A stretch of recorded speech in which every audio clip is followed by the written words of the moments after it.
Hello students, mathematical tools में आज का टॉपिक है इंटीग्रेशन। इंटीग्रेशन को हम ऐसे समझ सकते हैं कि जस्ट रिवर्स टू डेरिवेशन या एंटी डेरिवेटिव, इसको हम एंटी डेरिवेटिव भी समझ सकते हैं। तो जिस तरह से हमने देखा था कि डिफरेंशिएशन में हम एक बड़ी क्वांटिटी को छोटे छोटे पार्ट्स में स्टडी करते हैं, उसी तरह से इंटीग्रेशन में क्या करते हैं कि किसी भी बड़े वेरिएबल को हम छोटे छोटे पार्ट्स को ऐड अप करके या सम अप करके बड़ी क्वांटिटी को कैलकुलेट करते हैं। फॉर एग्जांपल, जैसे मान लीजिए ये आपका कोई एरिया है, ये आपको पता है कि ये यूनिफॉर्म नहीं है, तो इसको कैसे कैलकुलेट करेंगे। मान लीजिए this is x1, this is x2, तो यहाँ पे एक स्ट्रिप ले लिया आपने जिसकी विड्थ है dx एंड ये लेंथ हो गई y।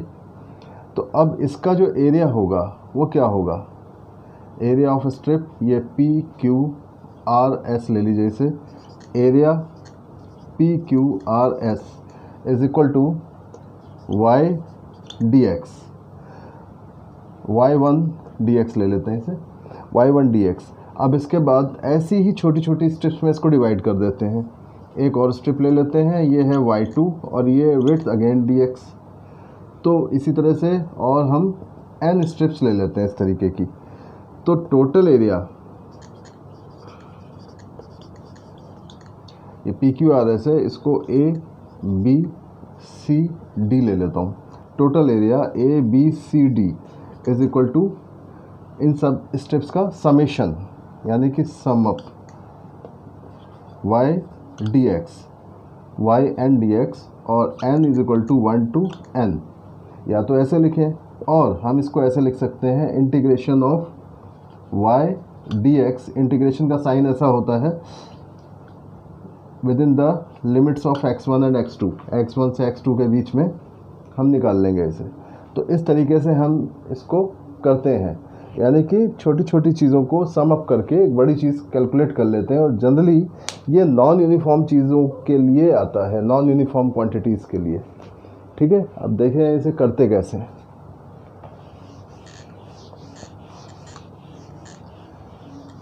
देखिए, मैंने अभी बताया था कि इट इज़ एंटी डेरिवेटिव। तो डेरिवेटिव के जितने भी फॉर्मूले हैं वो सब उल्टे यूज़ हो जाएंगे। जैसे सबसे पहला फॉर्मूला क्या था उसका कि d by d x of x की पावर n। तो ये क्या होता था, n इंटू एक्स की power n minus 1।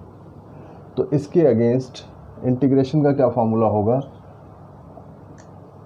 Integration of x की power n dx that is equal to x power n plus 1, वहाँ n माइनस 1 होता था, यहाँ पे नीचे n प्लस 1 प्लस c, ये होता है। तो अब इसके अंदर आप देखिए कि ये c क्यों आता है, c is a constant.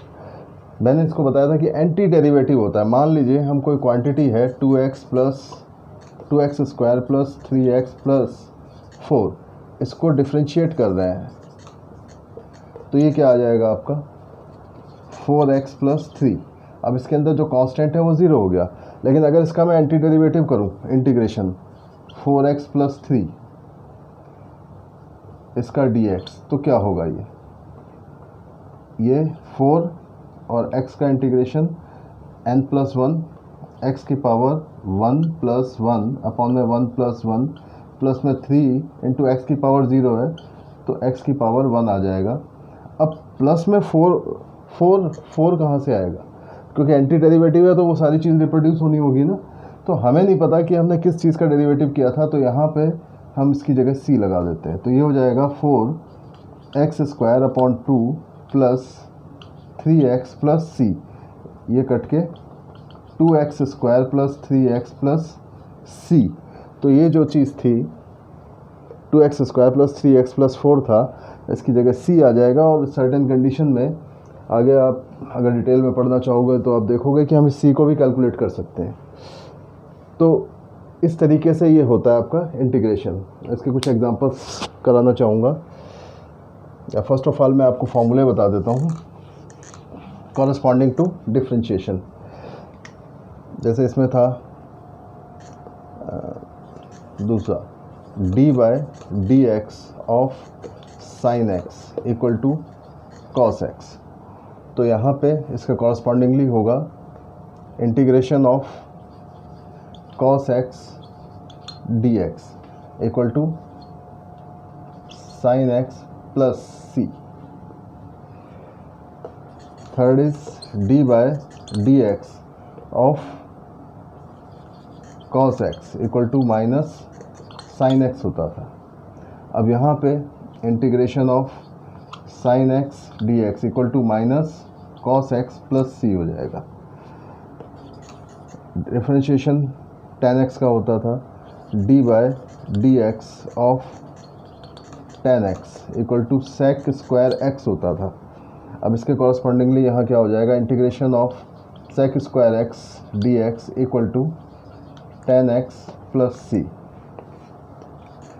And d by d x of cot x, ये क्या होता था minus cosec square x.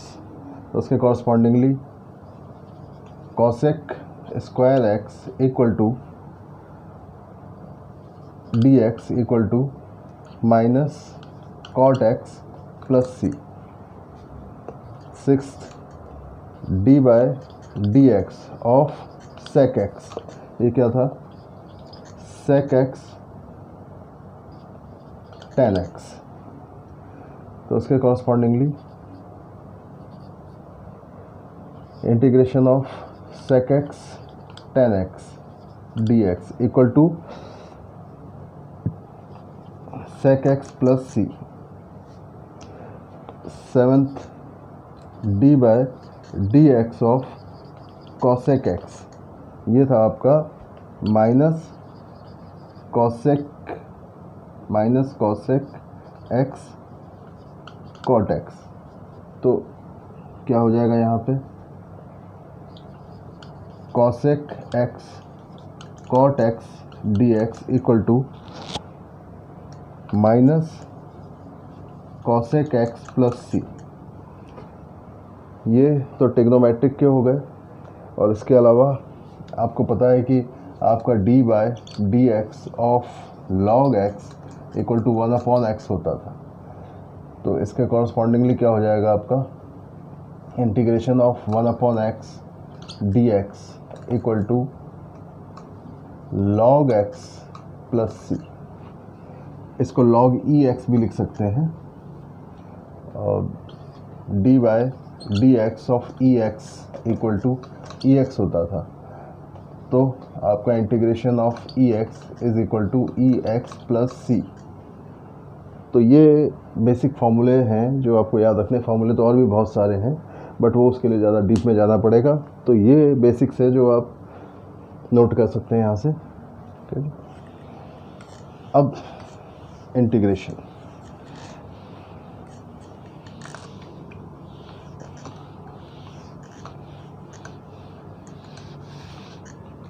Integration आपका दो तरह का होता है,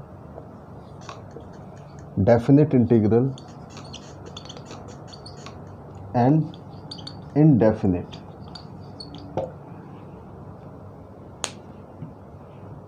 तो डेफिनेट एंड इनडेफिनेट। तो इनडेफिनेट में क्या होता है कि आपकी लिमिट्स नहीं दी हुई होती हैं और डेफिनेट में आपको लिमिट्स दी हुई होंगी कि इस वैल्यू से इस वैल्यू तक। जैसे कि पहले एग्जांपल में मैंने x1 से x2 तक कराया था। तो इनडेफिनेट कैसे करेंगे?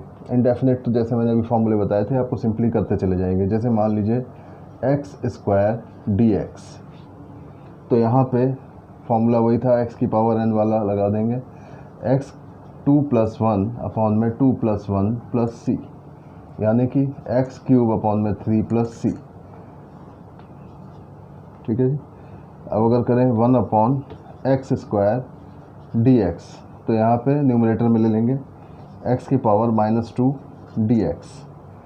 तो ये क्या हो जाएगा आपका x पावर -2 + 1 अपॉन में -2 + 1 प्लस सी, यानी x पावर -1 अपॉन में -1, यानी कि -1 अपॉन x प्लस सी। इस तरीके से फर्दर एग्जांपल लेते हैं। इंटीग्रेशन रूट x dx, तो इसको लिख सकते हैं हम x पावर 1/2 dx।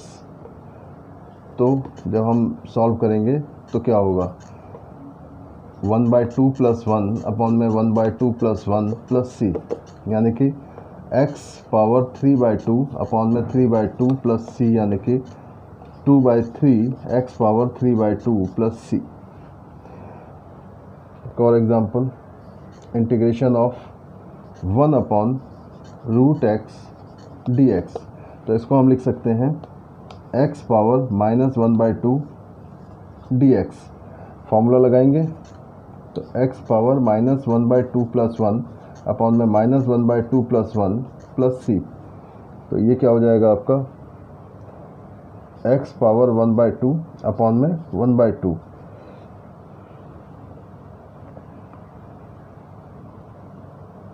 यानी कि 2 रूट x प्लस c।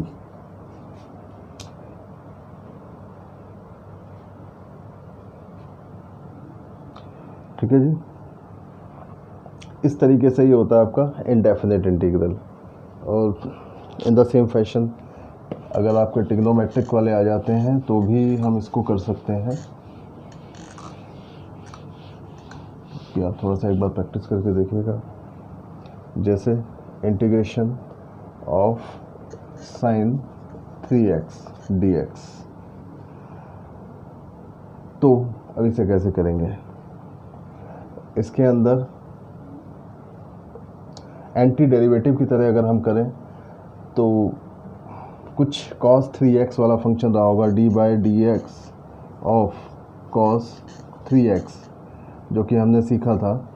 तो ये क्या होता था, ये हो जाता था -3 sin 3x, इस तरह से हो जाता था।